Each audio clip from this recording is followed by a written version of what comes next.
Good morning student. आज हम science 2 कक्षा 10वीं महाराष्ट्र स्टेट बोर्ड का साइंस 2 तीसरा चैप्टर सजीवों में जीवन प्रक्रिया भाग 2 पढ़ने जा रहे हैं। यह हमारा दूसरा वीडियो है। पहले वाले वीडियो में हमने प्रजनन और अलैंगिक प्रजनन के बारे में देखा। उसके बाद एक कोशिकीय सजीवों में अलैंगिक प्रजनन कैसे होता है, इसके 3 प्रकार देखे: द्विविभाजन, बहुविभाजन और मुकुलन। इस प्रकार से 3 देखा। उसके बाद बहुकोशिकीय सजीवों में अलैंगिक प्रजनन के प्रकार देखे: खंडीभवन, पुनर्जनन, मुकुलन और शाकीय प्रजनन। 5वां जो था बीजाणुओं का निर्माण, यह इस साल के लिए निकाल दिया गया है, स्वयं अध्ययन के लिए रखा गया है यह। ठीक है, तो आज हम उसका अगला टॉपिक लैंगिक प्रजनन अब पढ़ने जा रहे हैं। अलैंगिक प्रजनन में हो गया पढ़कर, अब लैंगिक प्रजनन के बारे में पढ़ेंगे। लैंगिक प्रजनन सदैव 2 जनक कोशिकाओं की सहायता से होता है। वे 2 जनक कोशिका अर्थात स्त्री युग्मक और पुंयुग्मक हैं। ठीक है, लैंगिक प्रजनन जो होता है सदैव 2 जनक कोशिकाओं से होता है। उसमें एक है स्त्री युग्मक तो दूसरा है पुंयुग्मक। लैंगिक प्रजनन के 2 प्रमुख प्रक्रियाएं दिखाई देती हैं। लैंगिक प्रजनन के अंतर्गत 2 प्रमुख दिखाई देती हैं। पहली प्रक्रिया है युग्मक का निर्माण। इसके अंतर्गत क्या होता है, इस पद्धति में अर्धसूत्री विभाजन द्वारा गुणसूत्रों की संख्या पहले की तुलना में आधी होकर अर्धगुणी युग्मक की निर्मित होती है। इसलिए यह जनक कोशिका अगुणित होती है। आगे देखते हैं। दूसरा है फलन या निषेचन। इस पद्धति में क्या होता है, इस पद्धति में स्त्री युग्मक और पुंयुग्मक इन अगुणित कोशिकाओं का संयोग होकर एक द्विगुणित युग्माणु, ठीक है, द्विगुणित युग्माणु का निर्माण करते हैं। इस प्रक्रिया को हम फलन कहते हैं, फर्टिलाइजेशन फलन कहते हैं। यह युग्माणु समसूत्री विभाजन से विभाजित होकर भ्रूण तैयार होता है। इस भ्रूण की वृद्धि होकर नवजात सजीव का निर्माण होता है। तो यह था 2 प्रकार का होता है लैंगिक प्रजनन में। पहला वाला हमने देखा युग्मक का निर्माण। पहला क्या देखा, युग्मक का निर्माण। और दूसरा होता है कि फलन की प्रक्रिया। इस प्रक्रिया के दौरान क्या होगा, भ्रूण की वृद्धि होकर नवजात शिशु का सजीव का निर्माण होता है। इस प्रजनन में नर जनक तथा मादा जनक इन 2 जनकों का सहयोग होता है। नर जनक के पुंयुग्मक और मादा जनक के स्त्री युग्मक का संयोग होता है। इसलिए तैयार होने वाले नए सजीव के पास दोनों ही जनकों के जीन्स होते हैं। इसलिए तैयार होने वाले नए सजीव में कुछ गुणधर्म जनकों के समान तो कुछ गुणधर्म जनकों से भिन्न होते हैं। जननिक परिवर्तन के कारण सजीवों में विविधता दिखाई देती है। यह विविधता सजीव को बदले हुए पर्यावरण से जुड़े रहने और अपना अस्तित्व बनाए रखने में मदद करती है, जिससे वनस्पति और प्राणी की प्रजाति लुप्त होने से स्वयं को बचा सकती हैं। तो यह लैंगिक प्रजनन देखें कि किस प्रकार से होता है। 2 प्रक्रिया है इसका, एक है युग्माणु का निर्माण, दूसरा है फलन। फलन के बाद जब भ्रूण की निर्मित होती है, भ्रूण की वृद्धि होकर नए सजीव का निर्माण होता है। और यहाँ पर आप देख सकते हैं कि जो सजीव जो तैयार हुआ है वह नर और मादा दोनों ही जनक का सहभाग था। इसलिए वह जो नया सजीव होता है वह जनकों के समान, कुछ गुणधर्म जनक के समान मिलते हैं लेकिन कुछ गुणधर्म जनकों से भिन्न होते हैं। और यह भिन्नता का कारण जो है वह पर्यावरण आसपास की जो परिस्थिति है, सजीव के बदलते पर्यावरण से जुड़े रहने और अस्तित्व को बनाए रखने में मदद करने में होता है। ठीक है, तो यह अति महत्वपूर्ण है। इसके बाद वनस्पतियों में लैंगिक प्रजनन कैसे होता है उसके बारे में हम पढ़ने जा रहे हैं। ध्यान से देखिएगा, इम्पोर्टेंट टॉपिक है। वनस्पतियों में पुष्प लैंगिक प्रजनन की क्रियात्मक इकाई है। में पुष्प जो है, पुष्प के माध्यम से होता है। पुष्प में बाहर से अंदर की ओर क्रम से कुल 4 मंडल होते हैं, जिसके अंतर्गत बाह्य दलपुंज, दलपुंज, पुमंग, जायांग ये होते हैं 4। तो यहाँ पर आप देख सकते हैं, यहाँ पे एक डायग्राम बना हुआ है, आप देख सकते हैं यहाँ पर बाह्य दलपुंज है, बराबर, ये बाह्य दलपुंज हुआ, ये जो है यह दलपुंज हुआ। उसके बाद वर्तिका, वर्तिकाग्र, वर्तिका और अंडाशय को लेकर जो हुआ वह जायांग हुआ, यह स्त्री युग्मक है। और परागकोश और पुतंतु को लेकर पुयुग्मक बना, यह पुष्प का पुयुग्मक वाला है, पुमंग कहलाएगा ये, और यह है जायांग, स्त्री युग्मक जो है जायांग कहलाता है। ठीक है, इस प्रकार से होता है। तो इनमें पुमंग और जायांग ये प्रजनन का कार्य करते हैं, इसलिए इन्हें आवश्यक मंडल भी कहते हैं। ठीक है, आवश्यक मंडल कहते हैं। तो बाह्य दलपुंज और दलपुंज के आंतरिक मंडलों की सुरक्षा करते हैं, इसलिए इन्हें अतिरिक्त मंडल कहते हैं। बाह्य दलपुंज और दलपुंज ये आंतरिक मंडल की सुरक्षा करते हैं, इसलिए इसे अतिरिक्त मंडल कहते हैं। बाह्य दलपुंज के घटक दलों को पिच्छक कहते हैं। क्या कहते हैं? पिच्छक कहते हैं। वे हरे रंग के होते हैं। दलपुंजों के घटक दलों को पंखुड़ी कहते हैं और वे विविध रंगों में होते हैं। ये है पंखुड़ियाँ, आप देख सकते हो दलपुंज में डायग्राम में बताया गया है। ठीक है, अब आगे इसके बारे में देखते हैं। हाँ, पुमंग यह नर दल है, इनमें घटक दलों को पुंकेसर कहते हैं। जायांग यह स्त्री दल है, इनके घटकों को हम स्त्री केसर कहते हैं। अगर एक ही पुष्प में पुमंग और जायांग ये दोनों भी मंडल उपस्थित हों तो ऐसे पुष्प उभयलिंगी कहलाते हैं। तो इसके अंतर्गत आप देख सकते हो यहाँ पर जो डायग्राम है यह पपीते का दिया हुआ है, यह है मादा पुष्प और यह है नर पुष्प। तो पपीते के अंतर्गत दोनों ही प्रकार के मंडल पाए जाते हैं, इसे उभयलिंगी कहते हैं।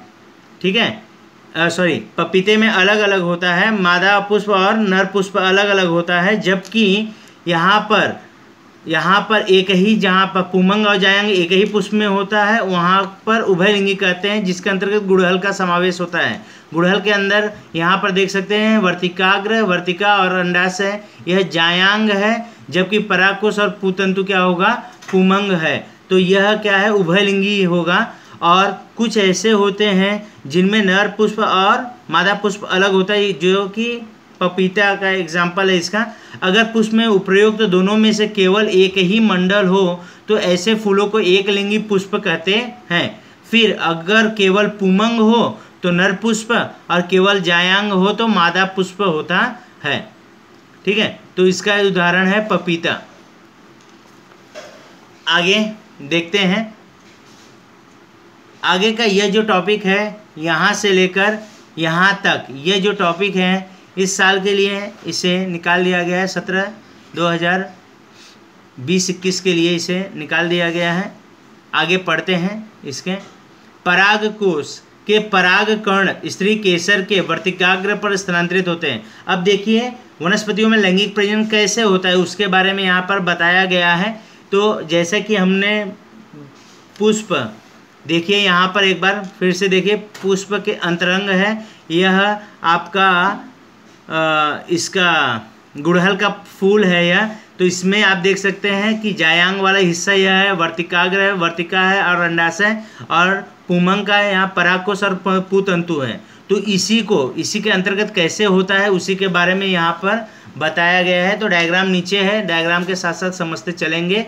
तो सबसे पहला जो स्टेप है उसमें क्या होता है? पराग कोश के पराग कण स्त्री केसर के वर्तिकाग्र पर स्थानांतरित होते हैं, इसी को परागण या परागी भवन कहते हैं। तो जैसे आप देख सकते हैं कि पराग कोश में क्या रहता है? पराग कण होते हैं, वह वर्तिकाग्र पर, देखिए ये ऊपर जो है पराग कण यहाँ पर आकर रुके हुआ है।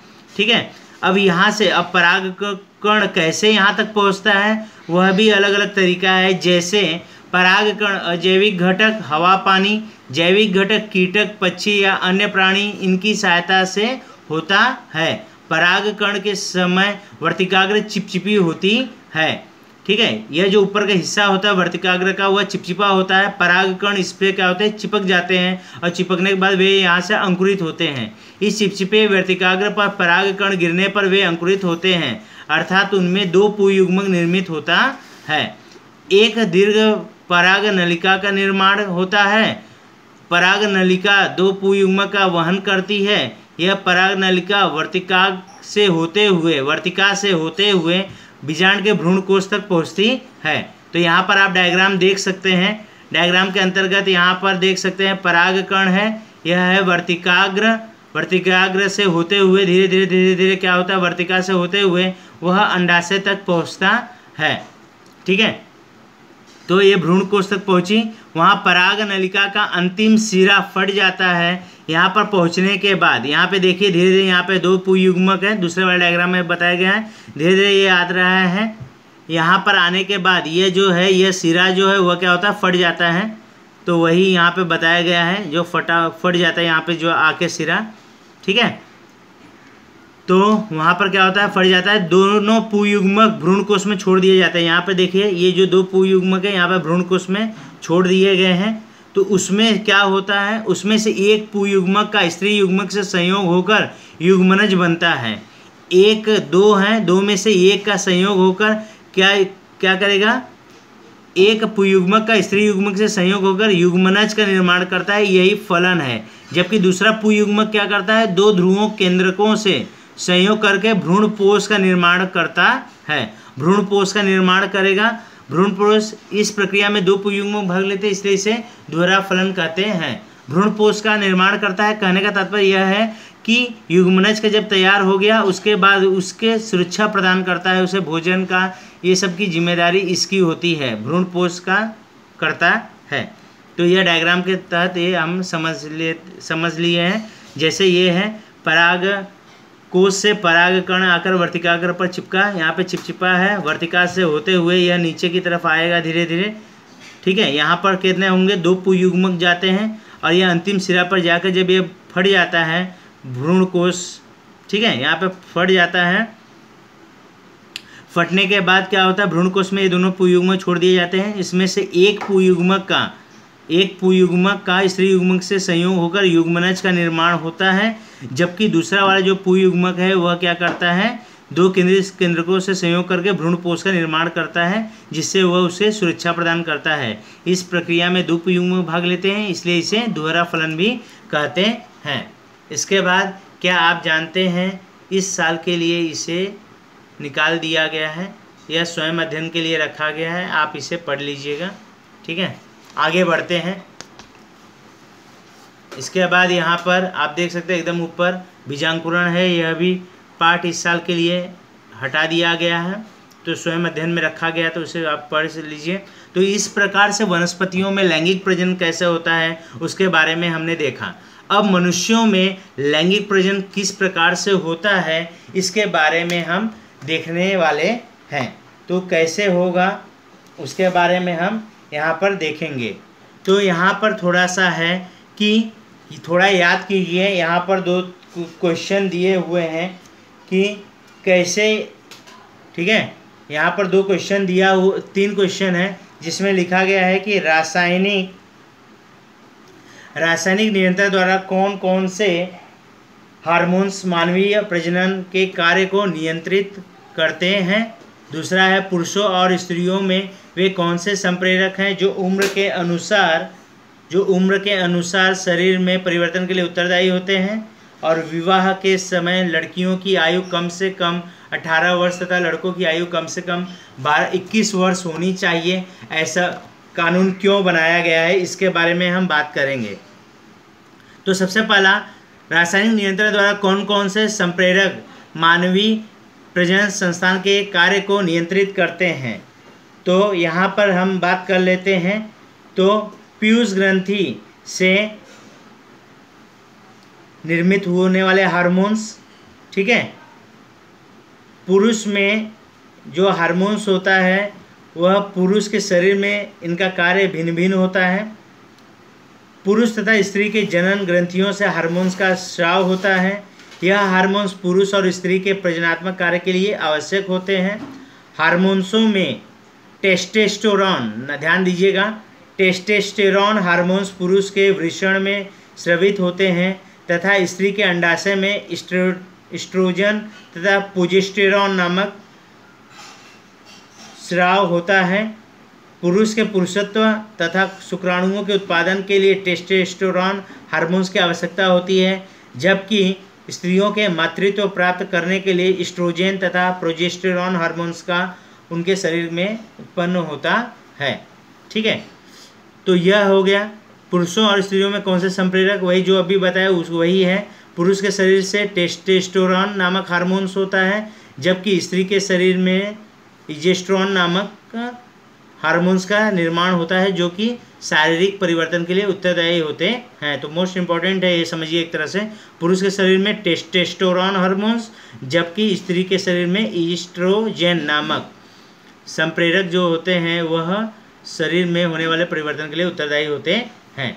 अब यह कहा गया है विवाह के समय लड़कियों की आयु कम से कम 18 और लड़कों की आयु कम से कम 21 वर्ष होनी चाहिए। ऐसा कानून क्यों बनाया गया है? तो इसका कारण क्या होगा? इसका कारण यह है कि लड़कों की आयु 21 वर्ष होने पर उनके शरीर, हाँ यहाँ पे पहले हम बात कर लेते, पहले लड़कियों की बात कर लेते। 18 वर्ष की बात है तो आयु, लड़कियों के शरीर की पूर्ण वृद्धि 18 वर्ष की आयु तक नहीं हो पाती। उनके 18 वर्ष की आयु होने तक उनमें शारीरिक तथा भावनात्मक परिपक्वता का विकास नहीं होता। इसलिए 18 वर्ष की आयु पूर्ण होने तक लड़कियां विवाह तथा गर्भधारण करने के योग्य नहीं हो पाती हैं। मतलब क्या है? कहने का तात्पर्य यह है कि शारीरिक तथा भावनात्मक परिपक्वता का निर्माण होना जरूरी है, जो कि 18 वर्ष की आयु पूर्ण होने के उपरांत ही होता है। जबकि लड़कों की अगर बात करें तो लड़कों की आयु 21 वर्ष होने पर उनके शरीर का पूर्ण वृद्धि होती है। अतः वृद्धि के पश्चात पति पत्नी का स्वास्थ्य उत्तम बना रहे, इस उद्देश्य से विवाह के समय लड़कियों की आयु कम से कम 18 और लड़कों की आयु कम से कम 21 वर्ष होनी चाहिए। ऐसा कानून बनाया गया है।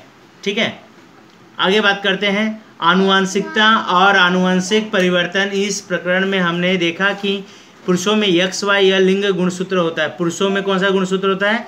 XY, तथा स्त्रियों में XX लिंग गुणसूत्र होता है। इन्हीं लिंग गुणसूत्रों के कारण स्त्रियों और पुरुषों के शरीर में विशिष्ट अंगों वाले प्रजनन संस्थान का निर्माण होता है।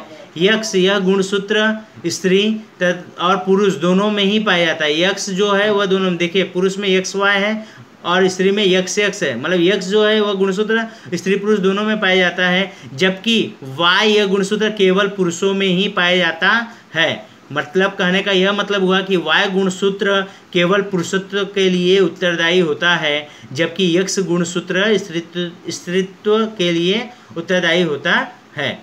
तो फिर पुरुषों में X गुणसूत्र किस लिए होता है? अब हम मानवीय प्रजनन संस्थान कैसे होता है, इसका कार्य कैसे चलता है, इसके बारे में हम अध्ययन करेंगे। तो क्या है इसके बारे में हम आगे देखते हैं कि यह गुणसूत्र कैसे होता है, क्या है इसका कार्य। तो सबसे पहले मानवीय पुरुष प्रजनन संस्थान के बारे में पढ़ते हैं। तो यहाँ पर आप देख सकते हैं मानवीय पुरुष प्रजनन संस्थान का डायग्राम बनाया गया है। जो है यह पूरी संस्थान है पुरुष प्रजनन का। इसके अंतर्गत क्या क्या है, उसके क्या क्या कार्य हैं, सब चीज़ें यहाँ पर बताई गई, इसके बारे में पढ़ते हैं। मानवीय पुरुष प्रजनन संस्थान वृषण, विभिन्न वाहिनियाँ, नलिका, ग्रंथियों से मिलकर बना हुआ है। ठीक है, यहाँ पर देखिए यह वृषण है, अन्य प्रकार की यहाँ पे आंतरिक ग्रंथियाँ होती हैं, इन सभी ग्रंथियों को लेकर यह निर्माण होता है। वृषण उदर गुहा के बाहर वृषण कोश में स्थित होता है। उदर गुहा के बाहर, पेट के बाहर जो होता है वह वृषण कोश में स्थित होता है। वृषणों में अनगिनत शुक्र जनन नलिकाएँ होती हैं।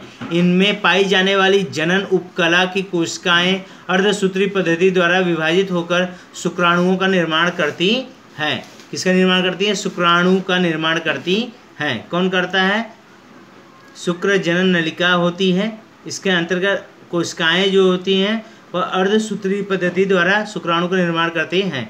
विभिन्न नलिकाओं द्वारा ये शुक्राणु आगे भेज दिए जाते हैं। इन नलिकाओं का क्रम वृषण जालिका, अपवाहिनी, वृषण जालिका, अपवाहिनी, अर्धिवृषण, शुक्र नलिका, स्खलन वाहिनी, जनन मूत्र वाहिनी इस प्रकार से होता है।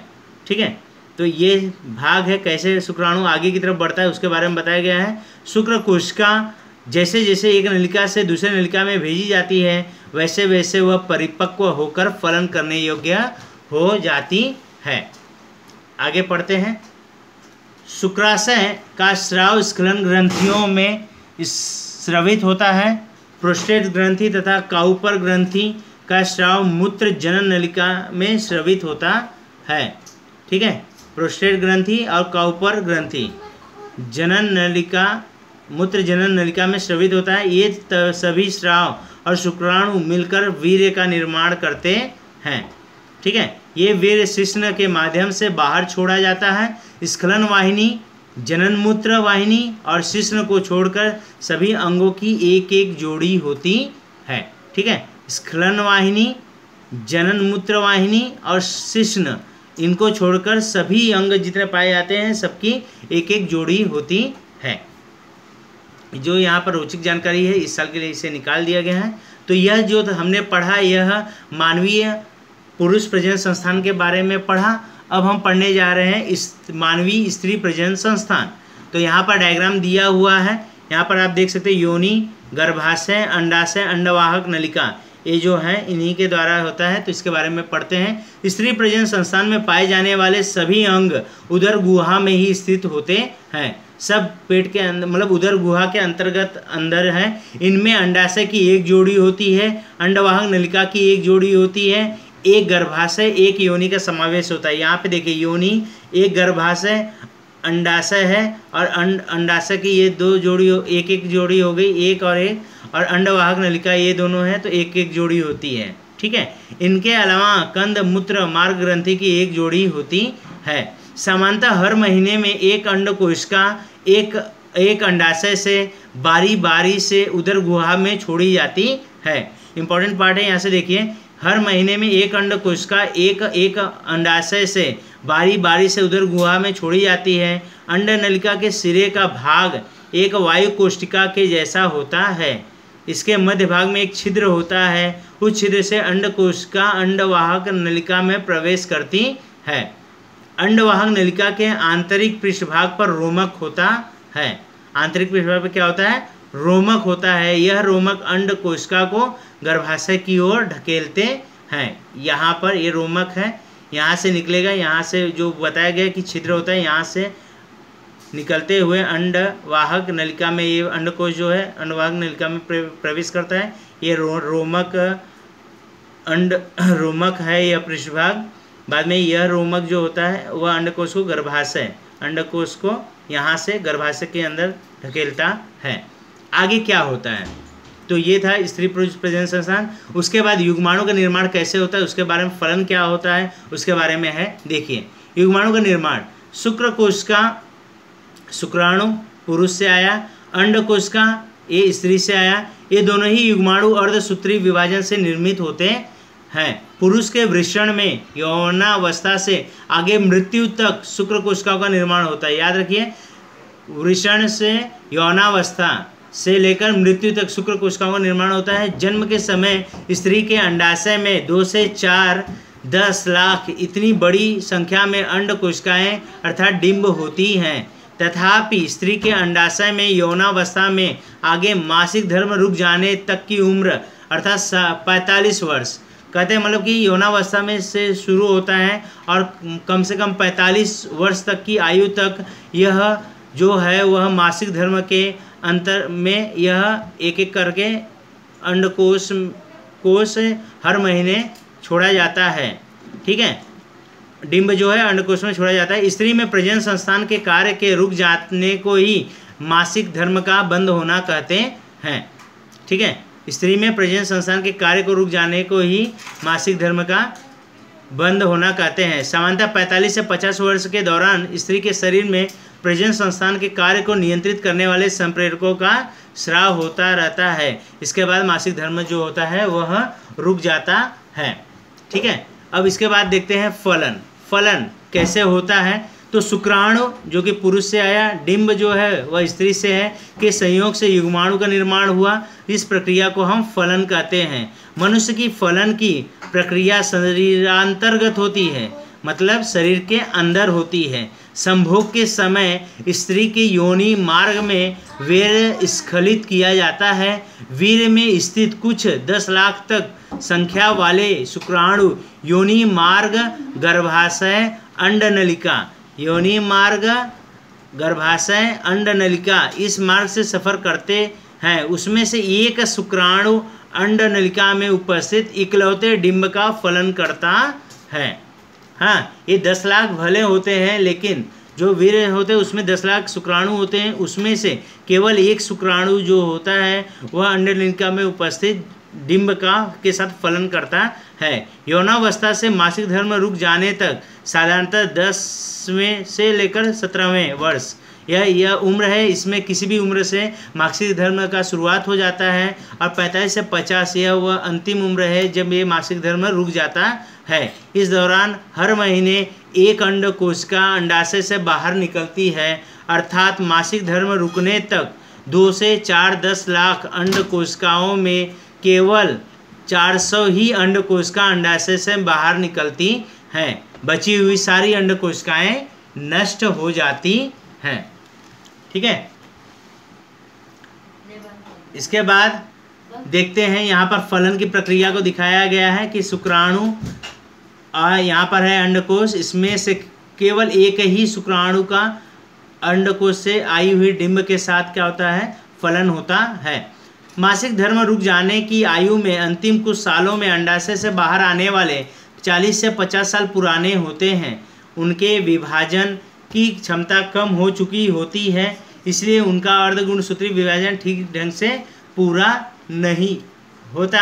ऐसे डिंबों के फलित होने से उससे तैयार होने वाले बालक दोष युक्त पैदा होने की संभावना अधिक होती है।